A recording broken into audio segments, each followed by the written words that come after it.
Hey, welcome to the video. How are you? You okay? Let's go. So the DJI Mini 3, these leaks are certainly exciting, aren't they? But there is one thing that you need to consider.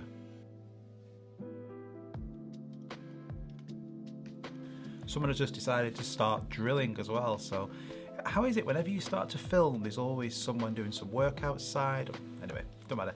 But the small drones like the Mini 2 are fantastic. Small portable size, being able to fly in lots of areas, normally restriction free. Now statistically, if we took a big pie and have a look at the actual people who buy small drones, it seems to fall into two areas. Now these areas are normally either complete beginners who have never flown a drone before, want a small drone to start flying and then see how they get on with it. The other portion is hobbyists, so someone who maybe not fly very often, maybe just on a Sunday, every now and then. They're not too bothered about the quality of it, as long as it just gets the job done, it gets decent if quality. You're not going to make any money from that drone, but you just like to have one just to get great quality. And a drone like the DJI Mini 2 certainly does that. And for the price of this, the Mini 2, nothing beats it for the tech, for the price. However, what we see then is a new part of this pie is formed, and these then are people who want more. So you've picked up a drone like this, but you'll want more options, more features, more performance. Speed and power is something which is lacking on this. So then people want to go and get a bigger drone, such as a Mavic 3, an Air series, or an Evo series, something like that. They want more, and that's the limitations of the smaller drones. Why?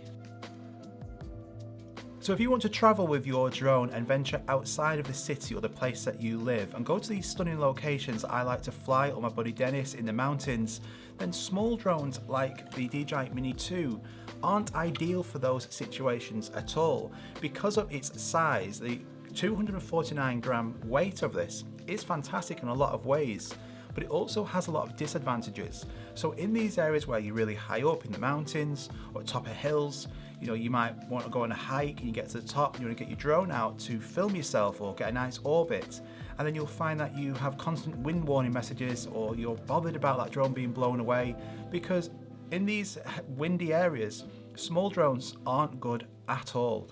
The wind performance on here is good, I have shown it, I've pushed it to the extreme, but it certainly is a challenge. And in windy environments, the gimbal on here can often shake, you're often worried about it blowing away.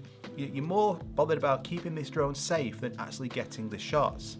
Whereas with something like the bigger drones, literally 3 times or sometimes 2 times heavier than the Mini 2, then this has so much power and performance that you're not bothered about the wind, you're bothered about getting the shot. Now the DJI Mini 3 leaks look fantastic, don't they? This new spec on here, the camera, it looks fantastic with that f1.7, a huge upgrade over the f2.8 on here, so low lights are going to be fantastic.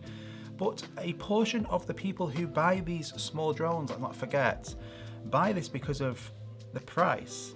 Let's talk about the price. So the prices, these are purely speculations, just based on good guesstimates.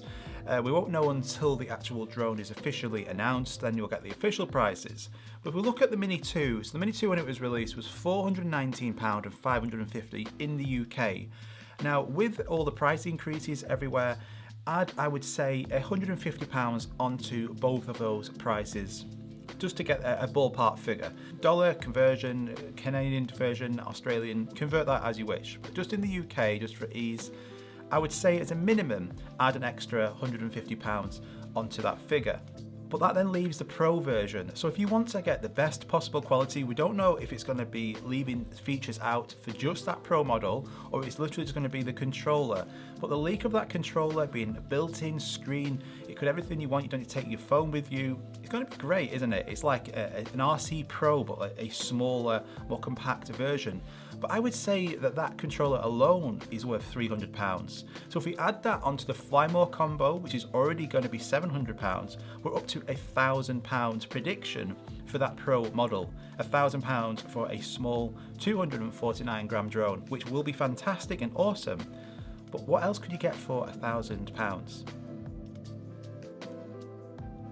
Now for that money, you could pick up a DJI Air 2S, a bigger drone, with a 1-inch sensor and much better wind performance. So if you like to fly outside of the city in your town and you want to fly in these areas that you might see on these cinematic videos, you can pick up that drone for probably that price.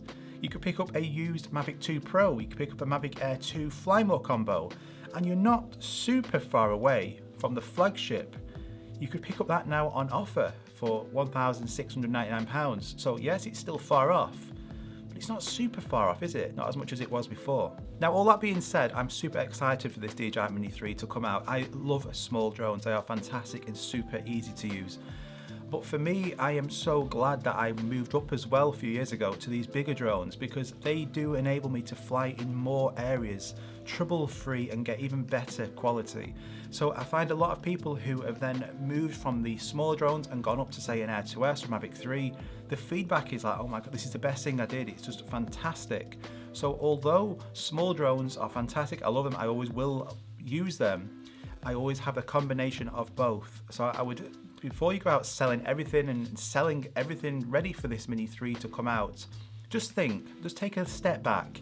If you already have a DJI Mini 2, what do you want more out of this? Is that Mini 3 worth it for you? Or maybe keep your Mini 2 and use that money to buy a bigger drone, an Air 2S or a Mavic 3. Then go out in the country you're in, learn and get your pilot's license. In the UK, you can do this in literally 2 days online. It's that easy. It's about £80.